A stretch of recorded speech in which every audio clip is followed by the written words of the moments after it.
Assalamualaikum. Hello, my name is Hartini Hussein, lecturer from International Business Department. Welcome to International Business Massive Open Online Courses, University Utara Malaysia. Today, I will be covering Chapter 11, Entry Strategy and Strategic Alliances. The choice of mode for entering a foreign market is another major process for international firm. For entry strategy, firm need to make several basic decisions. First, market selection. Second, timing of entry.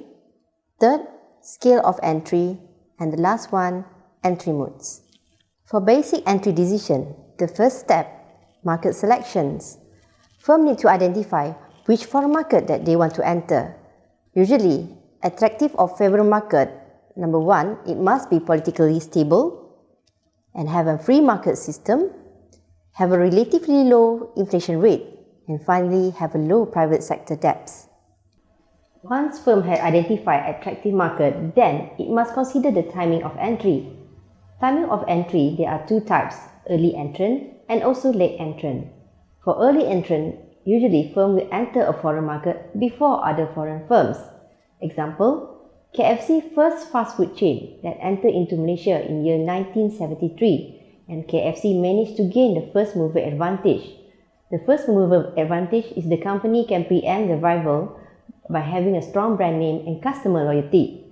However, for the late entrant, firms usually enter the market after they have improved the product and services or imitating the early entrant.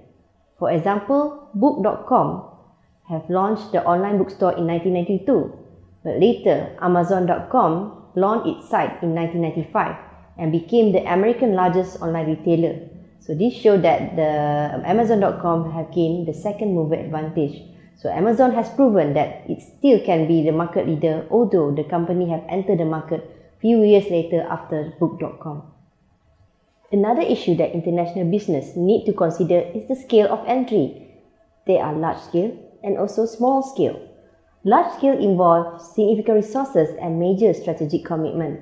For example, ING has invested billions of dollars to enter United States America market to show its commitment that ING will remain in the market for long run, and this is also to attract the insurance customer and also distributor in US market. For small scale, actually the firm want to learn and gather enough information about the foreign market, and this is also one way for them to minimize the exposure to significant level of risk. Firm also can choose 6 different modes to enter foreign market, such as exporting, franchising, turnkey project, licensing, wholly owned subsidiary, and also joint venture. Exporting. Exporting is the sale of goods or services produced by a firm in one country to customer in foreign market.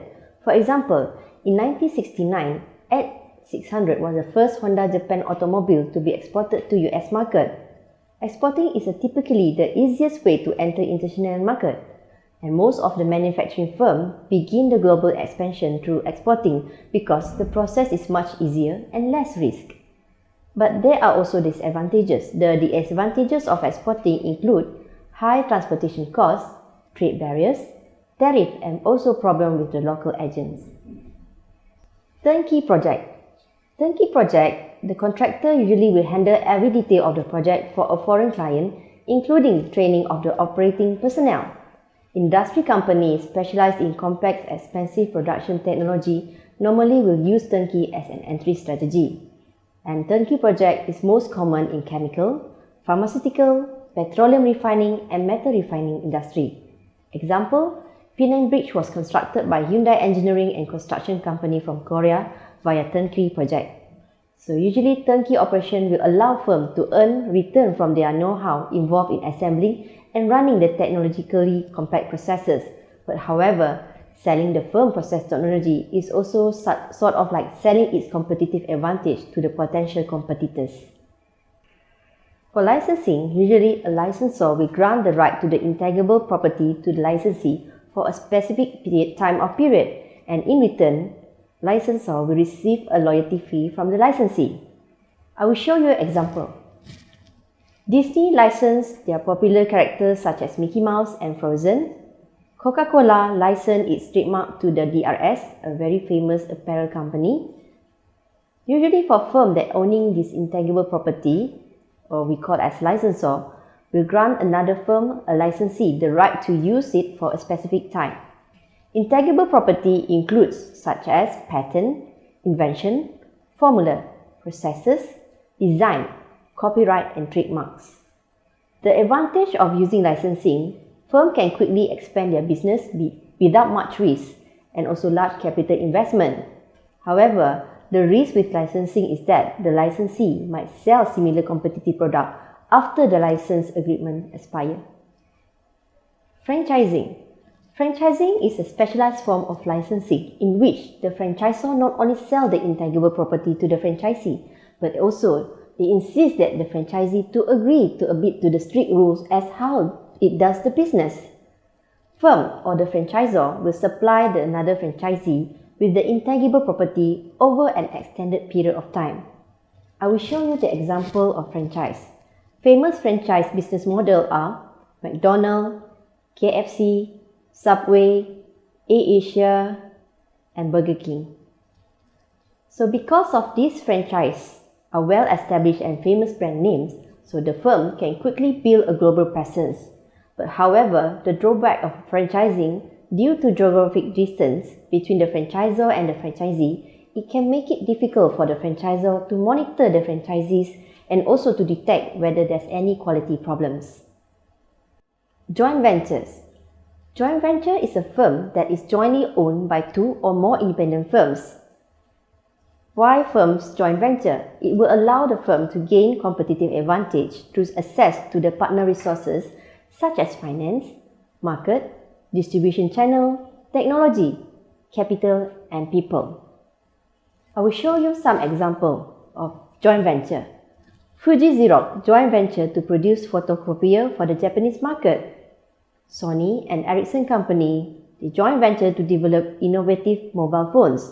By forming a joint venture, firm can benefit from the local partner's knowledge in terms of the culture, political system, and business system. Besides that, firm also can share the cost and risk of opening business in foreign market with other party. However, there are also disadvantages of joint venture. Different culture and management style result in poor integration and cooperation. And conflict also can happen when partners have different objectives for the joint venture, and there will also be risk of giving away control over their technology to their partners. Wholly owned subsidiaries. Wholly owned subsidiary, the firm own 100% ownership. Wholly owned subsidiaries are entirely owned and controlled by a single parent company. So firm can establish a wholly owned subsidiary either by setting up entirely a new operation such as greenfield or through acquisition. Example that I will show you here, in 2005, Lenovo acquired IBM's PC division and they become the first largest PC manufacturer in the world. The advantages of wholly owned subsidiary, the firm can obtain greater control over operation and minimize the risk of losing control over its core competency. Besides that, it also allows the parent company to coordinate all the activity of all of its various national subsidiaries. However, such entry will require a very large investment because firms need to bear all the costs and risks of setting up business in a foreign market. Strategic alliances. Strategic alliances are cooperative agreements between two or more parties in which each commit resources such as capability or core competency to pursue mutual interests. So alliances can be formed through formal joint venture or short-term contractual agreements. So alliances commonly used by firms to share the risk and cost of major R&D projects, to gain access to new technology, to improve competitive positions, and also to gain entry to the new market. I will show you the example. Nokia joined forces with Microsoft to develop Nokia's Windows Phone, the famous model Nokia Lumia. So by implementing and managing a strategic alliance may be difficult because each alliance partner has different way of operating business. An alliance also might create a future competitor because the unique technology can be exposed to partner. In this chapter, we have learned about the various entry decisions that firms need to engaging in foreign expansion. We also have learned the pros and cons associated to them. So I hope all this knowledge will be beneficial for you. I hope you enjoy the lesson. Till we meet again. Thank you.